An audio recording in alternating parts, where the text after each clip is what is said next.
Ya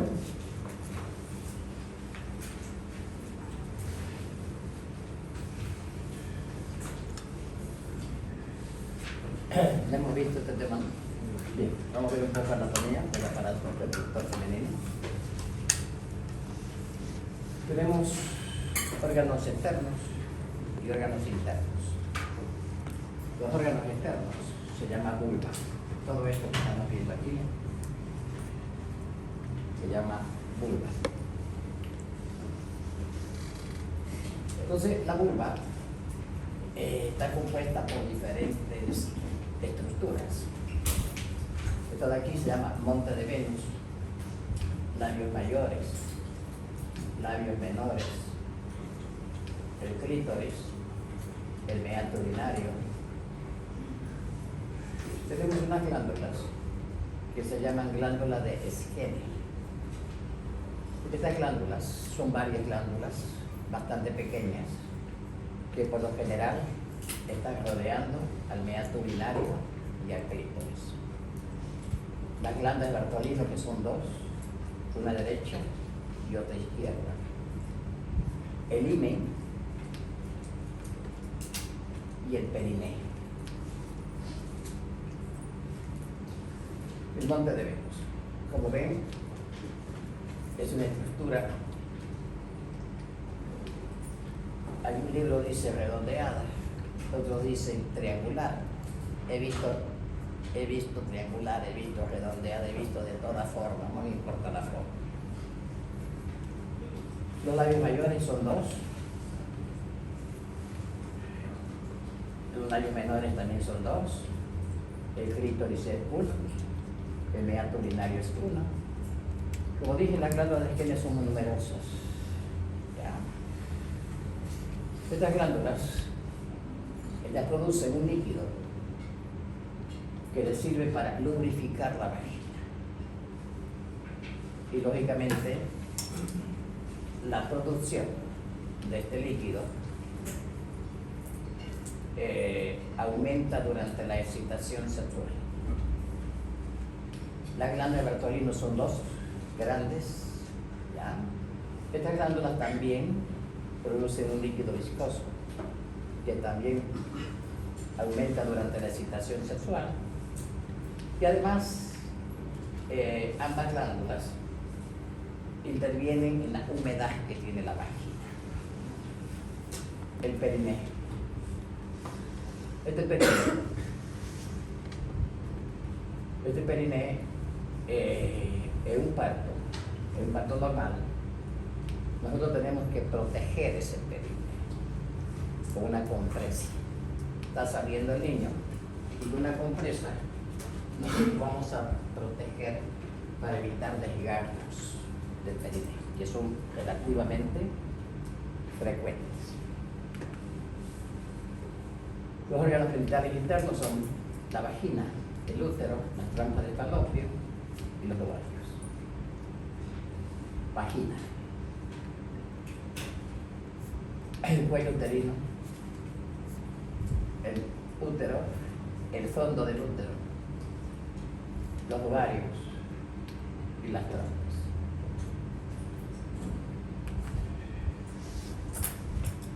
Entonces, como ya dije, ¿no es cierto?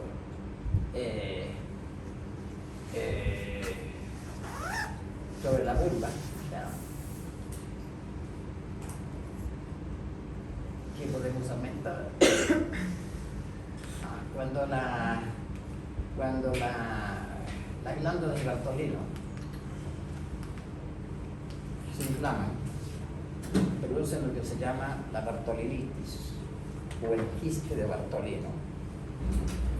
Ambas, sea la bartolinitis o el quiste de Bartolino, son muy dolorosas y casi siempre es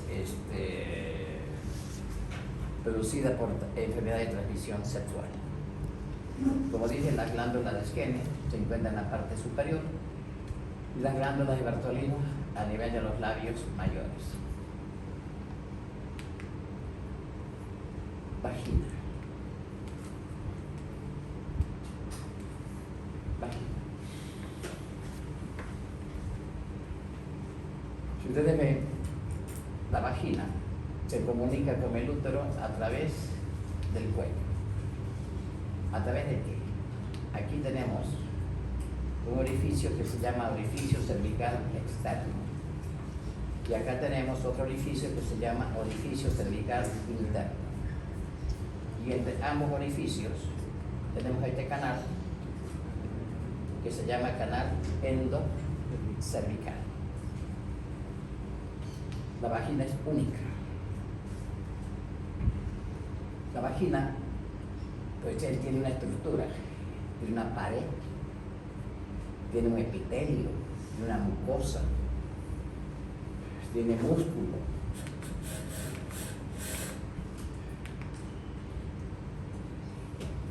Mide entre 7 a 10 centímetros. Y como ven, se extiende desde la vulva hacia el útero. Se inserta en el útero formando lo que se llaman los fondos de sacos vaginales.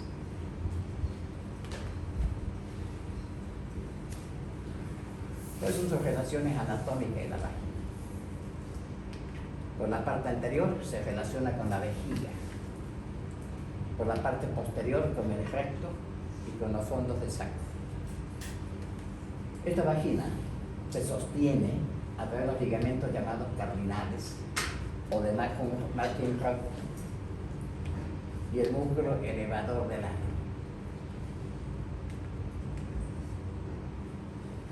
Nosotros hacemos un parto. Nosotros vamos a cortar ese elevador del ano. Entonces no puede desgarrar ese elevador del ano. En el 10º semestre verán los grados de desgarros vulvoperineales. Va desde el más sencillo hasta el más complicado. Y muchas veces ese músculo, llamado elevador del ano, queda fibrosado, la paciente va a tener problemas con la vagina, porque se está perdiendo, se está disminuyendo ese poder de sostén que tiene ese músculo. Esas son las funciones. Excretorio, ¿no es cierto? Por ahí sale la menstruación, salen las secreciones del útero. Es el órgano de la reproducción, de la copulación. Es el conducto del parto y protege a órganos internos contra infección.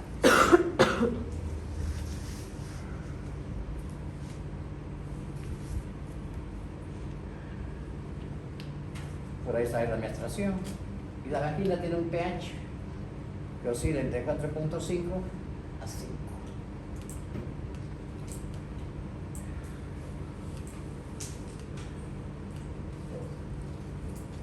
Cuando una mujer está embarazada, que lo vamos a ver en la próxima clase, aquí se va a formar o se va a acumular un moco bastante espeso que recibe el nombre de tapón mucoso. ¿Para qué sirve ese tapón mucoso? Proteger el útero contra posibles infecciones que vayan de la vagina hacia arriba. Al final del embarazo, antes del parto por supuesto, ese tapón mucoso es eliminado. Ese tapón mucoso es rico en inmunoglobulina.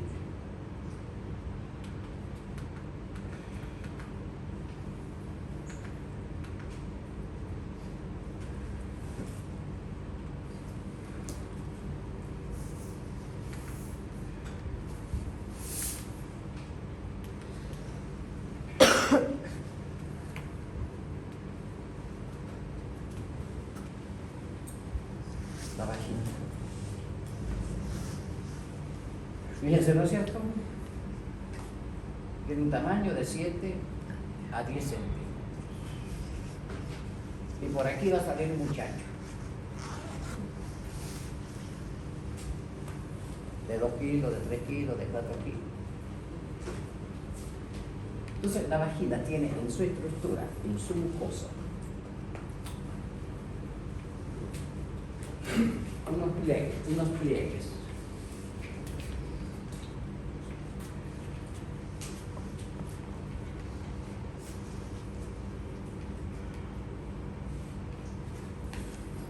Unos pliegues transversales. Lógicamente, que la vagina tiene un epitelio.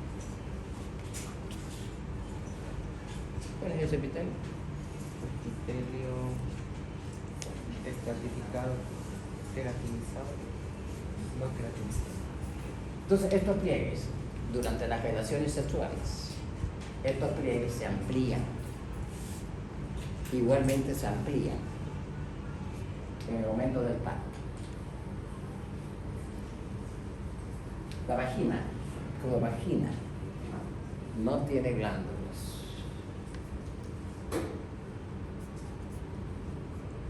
En la vagina no hay glándulas. ¿La vagina es húmeda o es seca? Es húmeda. Es húmeda. ¿Y por qué es húmeda? Por las glándulas que tiene. ¿Cuáles son las glándulas? No, acabo de decir que la vagina no tiene glándulas. Mire, por el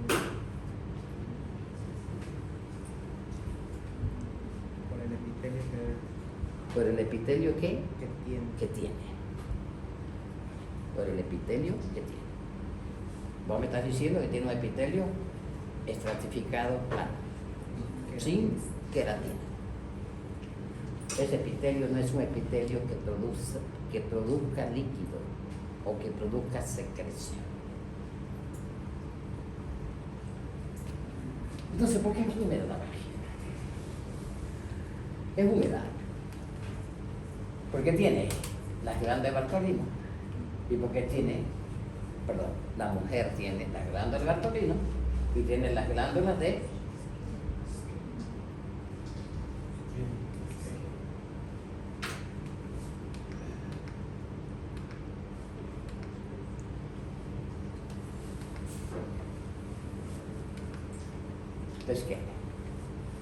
que le proporcionan humedad. Pero ¿por qué más es húmeda la vagina?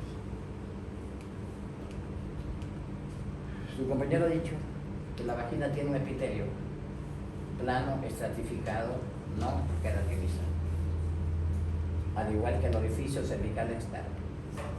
Ese es un epitelio de protección, no de secreción. El orificio cervical interno tiene un epitelio de secreción. Entonces la vagina se mantiene húmeda por las secreciones que va a producir el epitelio del orificio cervical interno. ¿Qué epitelio? ¿Cuál de los dos?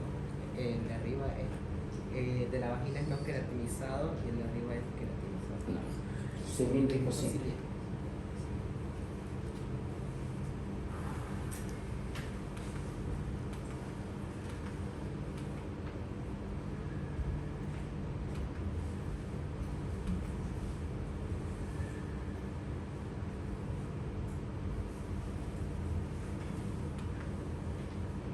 Está irrigada por la arteria vaginal, vascularizada por el plexo vaginal, inervado por el hipogastrio y el nervio pudendo intral.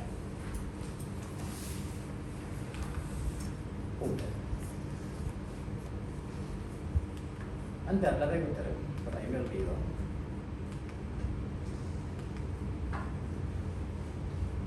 No. El útero, ya saben, el útero está localizado en la parte profunda de la pelvis. Y esa localización se llama anteversoflexión. El 95% de las mujeres, el útero se encuentra en anteversoflexión. Un 5%, el útero en la mujer se encuentra en retroversoflexión. Lo normal es anteversoflexión. Mide unos 7 a 8 centímetros y una longitud de 5 a 7 centímetros. Situada en la parte profunda de la mujer. ¿Qué quiere decir eso? Yo no puedo palpar el útero por el abdomen. Imposible, no lo puedo palpar. Pero sí lo puedo palpar cuando la paciente está embarazada, de unas 10, 12, 14 semanas. Recién puedo palpar parte del útero. Sirve de receptáculo al óvulo, lógicamente después de la fecundación. Pues son las relaciones anatómicas. Anteriormente con la vejiga, posteriormente con el recto, lateralmente con los uréteros e inferiormente con la vagina. Pero una mujer está embarazada, ya tiene varios meses de embarazo. La mujer puede experimentar pérdida de orina involuntaria. Eso es normal, porque la cabecita del niño presiona la vejiga. Una mujer embarazada, muchas de ellas experimentan estreñimiento durante el embarazo, porque el útero comprime el recto, al igualmente que los uréteros.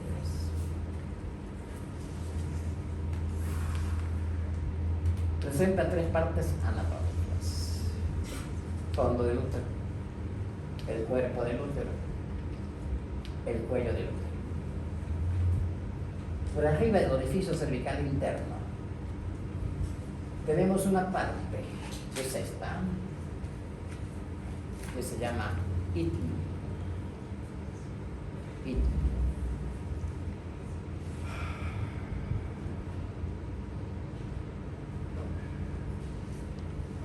Es una mujer embarazada,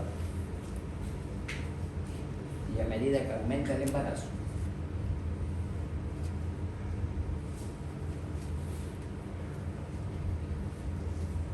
y a medida que comienzan las contracciones, este istmo, porque el útero tiene una capa, tiene una pared, que es una pared relativamente gruesa.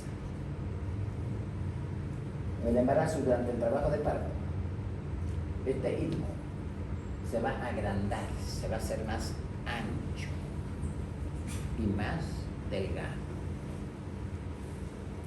Normalmente nosotros le llamamos segmento a esa parte del istmo. Cuando operamos a una paciente, decimos: mira, no hay segmento, el istmo o el segmento está así. Que al cortar, porque para sacar al muchacho tenemos que cortar ahí, como está grueso, sangra mucho más y nos es más difícil la retirada del el cuello.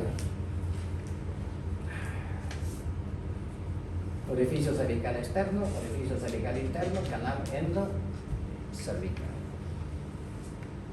Para tomar un Papa Nicolau, tomamos del canal del orificio cervical externo y del canal endocervical. En los últimos tiempos, si no me equivoco,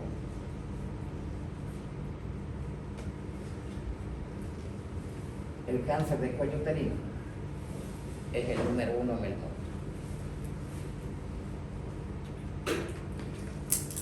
¿Lo ven? El útero es una cavidad hueca. Mira, no tiene muchacho, ¿no es cierto? Es virtual. Estos rojitos de aquí que estamos viendo es la capa más interna que se llama endometrio, la capa muscular y una serosita que vi. ¿Qué tipo de músculo tiene el útero?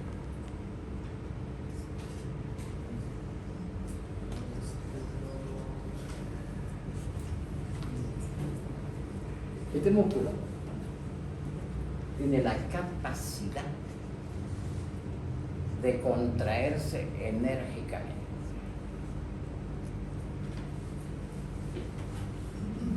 Muchas mujeres experimentan cólicos intensos pre o menstruales. Es porque este útero se contrae. Es este útero que se contrae en el trabajo de parto. Y lógicamente, que son las contracciones de este útero el que tiene que bajar y expulsar al feto. Nosotros no vamos a meter la mano para sacar al feto. Esas son las contracciones las que tienen que sacar a ese feto. Fíjense ustedes, ¿no sé? Este tamañito es útero. Un embarazo de 9 meses, así, ¿no es cierto? Tiene la capacidad de elongarse.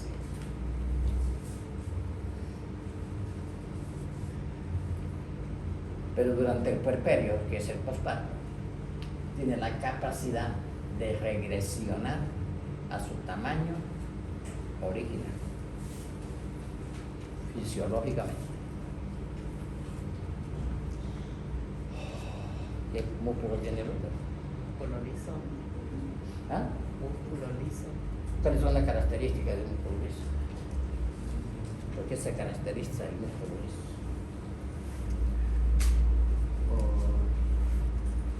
O sea,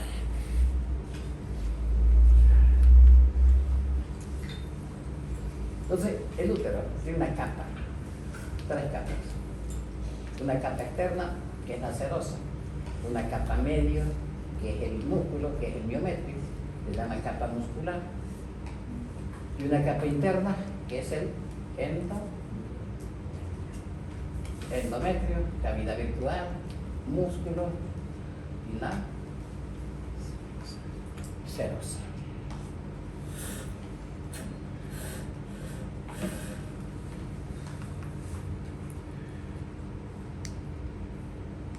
El miometrio.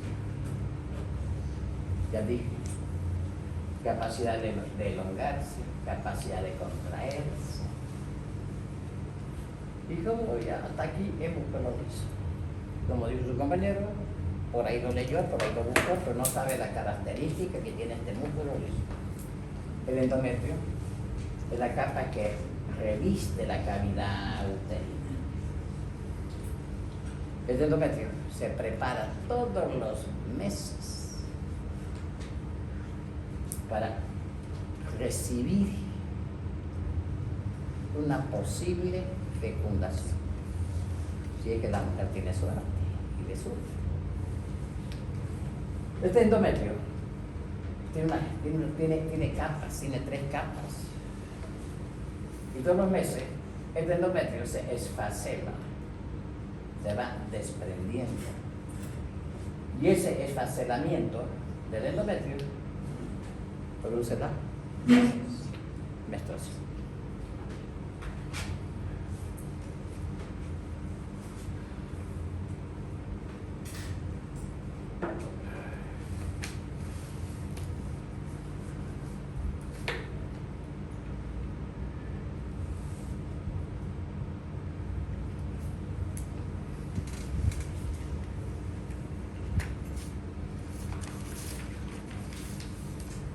Cuando es endometrio, sea sin embarazo,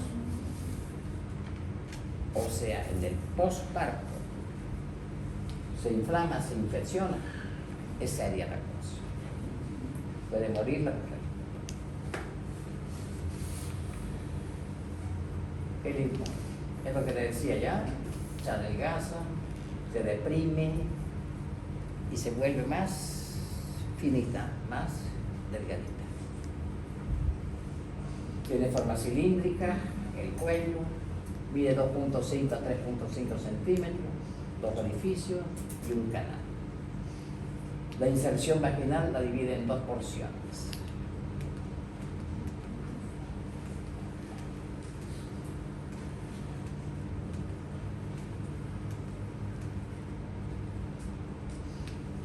una porción y otra porción, una porción inferior y una porción superior, una porción llamada supravaginal e infravaginal.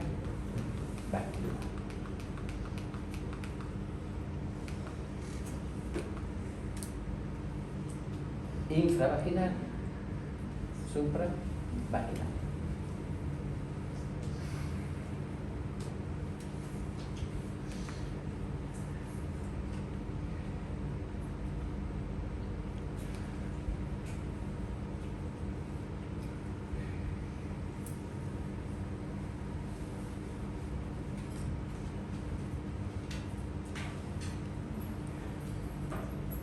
Muchas veces he escuchado decir, mi abuela, mi madre, mi vecina, se le sale el útero para la vagina. Que seguramente eso lo verán en gineco el próximo semestre.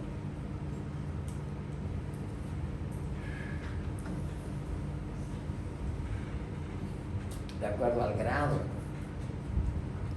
de descenso que tenga el útero, puede salir por la vagina. No es que el útero esté enfermo. No, el útero no está enfermo. El útero está perfecto. ¿Por qué entonces el útero desciende? Desciende por eso.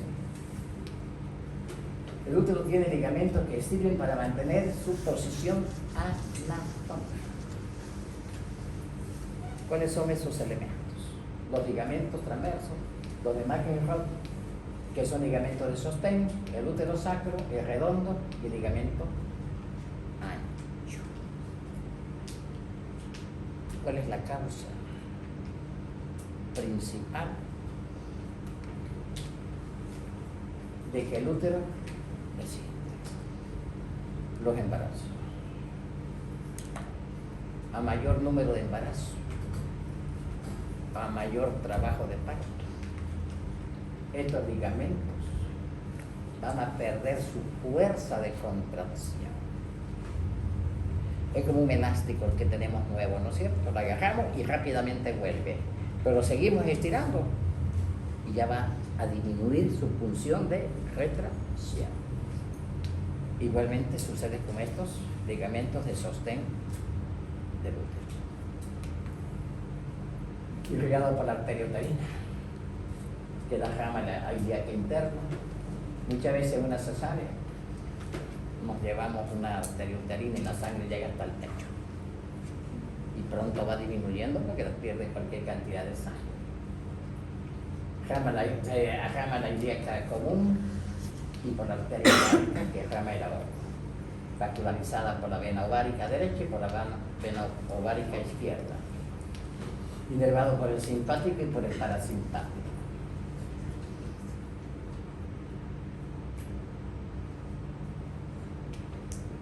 Trompa de falopio. ¿Ya llevaron embarazo ectópico en gineco? ¿No? Son dos. Claro que no son así como está en el dibujo, ya saben. Tienen diferentes nombres. Se le llama oviducto, se le llama salpi, no importa cómo se llama. Miden de 10 a 12 centímetros. Esta parte de aquí, del útero, se llama cuerno uterino. La trompa de falopio es una prolongación de los cuernos uterinos. La trompa de falopio se comunican con el útero.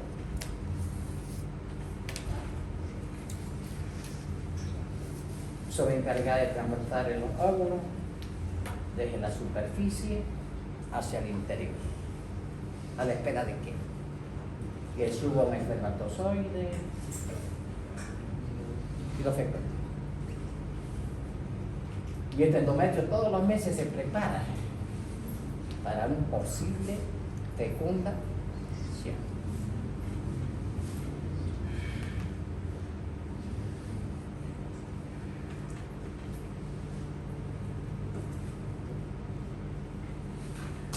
Las trompas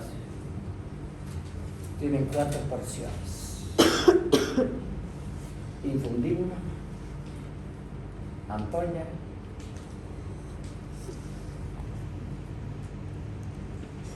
ítmica e intersticial o intramural. Como ven ustedes,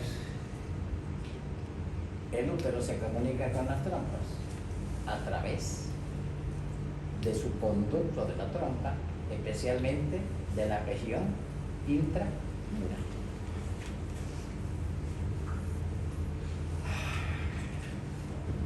Seguramente esta microfotografía se la mostrará a su docente de gineco cuando le den embarazo estópico. Existen diferentes tipos de embarazo estópico, es de la trompa. Y los embarazos estópicos pueden ser tubario, intersticial, ampollar, intramural o ítmico.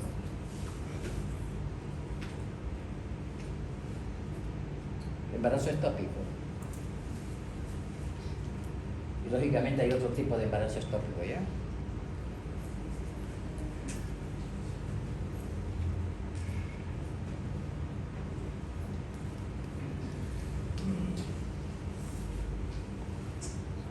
Tenés un embarazo estópico.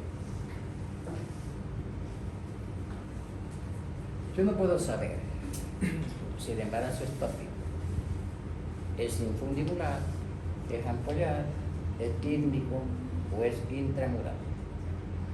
Yo puedo saber que tengo un embarazo estópico derecho o un embarazo estópico izquierdo. Abro la barriga y ya recién veo si es ovárico, si es infundibular, si es ovar. Tenemos embarazo estópico tubario. ¿Cuál de estos embarazos estópicos te gustaría que te toque en tu primer embarazo estópico que vas a tener?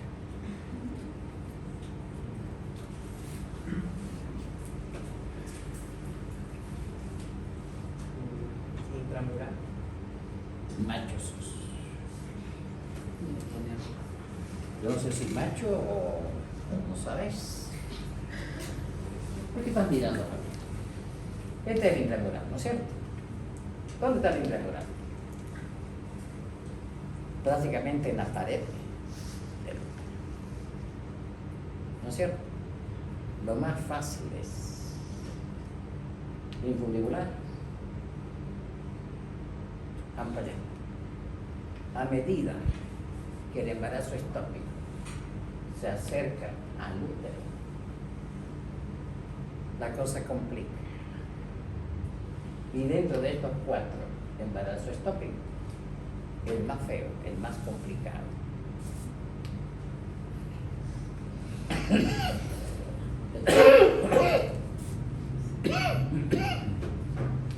es el intramural. Sangra muchísimo. Pues vamos a trabajar sobre el útero. En más de una oportunidad se ha entrado a trabajar con un embarazo, se ha entrado a operar y es un embarazo estópico intramural. Y la paciente ha terminado sin útero, porque sangra mucho. Entonces, mala reelección. Ya.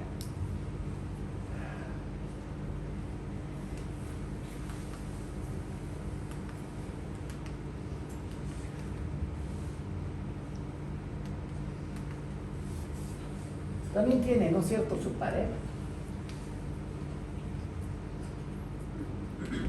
Tiene una serosa, tiene una media y tiene una interna que es la mucosa. ¿Qué epitelio tienen las trompas de Fallot?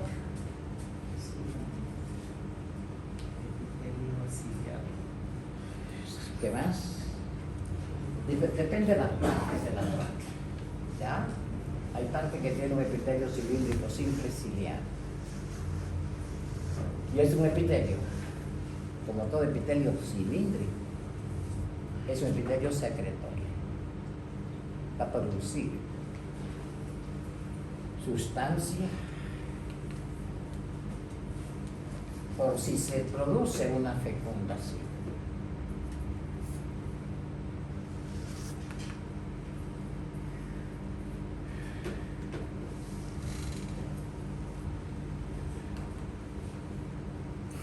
Muchas veces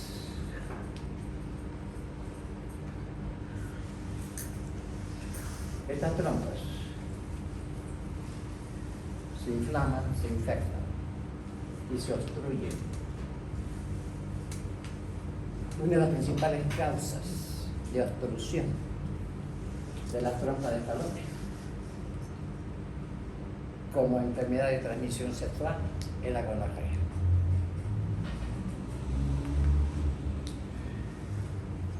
Es ligada por la arteria tubárica, por la tubárica interna, que es rama aerotarina, la tubárica externa, que es rama aerovárica, inervada por el plexo ovárico. Son dos órganos y número de dos. Tienen la forma de una almendra. Miden 2 a 3 centímetros y producen los ovocitos, que al madurar se llamarán pues óvulos. Constituye la fuente principal de estrógenos, citrógenos.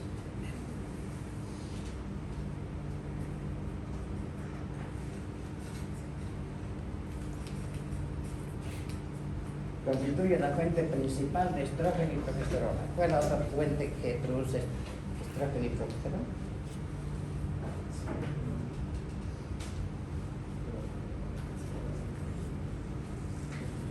La glándula suprarrenal, pero en un 5%, ya que no tiene mayor importancia.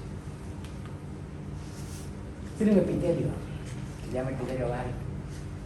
Tiene una pared, tiene una médula y tiene una corteza. Como verán, la médula es más clara que la corteza. Nítidamente más clara.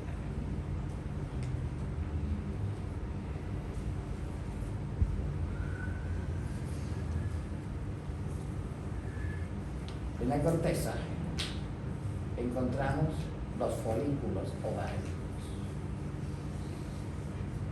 los folículos de degrado, folículos primarios, folículos secundarios. La médula está formada por tejido conectivo, filetes nerviosos, vasos sanguíneos. La corteza es más irrigada, por eso tiene una mayor coloración.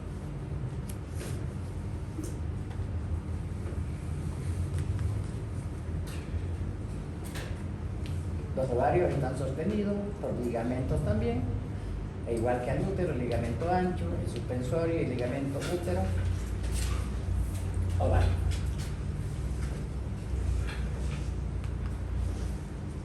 Irrigada por la arteria ovárica, y la arteria ovárica es rama de la aorta abdominal, inervada por el plexo ovárico.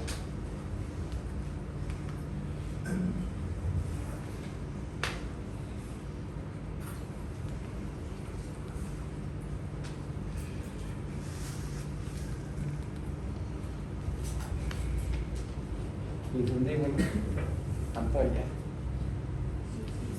hidro, interna, ovario. Por lo general, la fecundación del óvulo por un espermatozoide se produce en la parte de la ampolla de la trompa.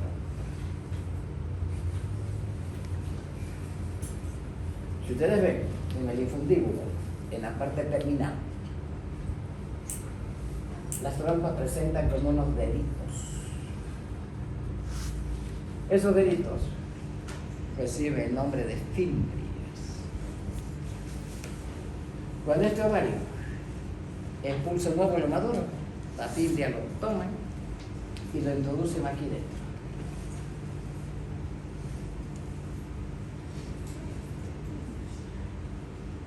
Llegó un espermatozoide, lo fecundó.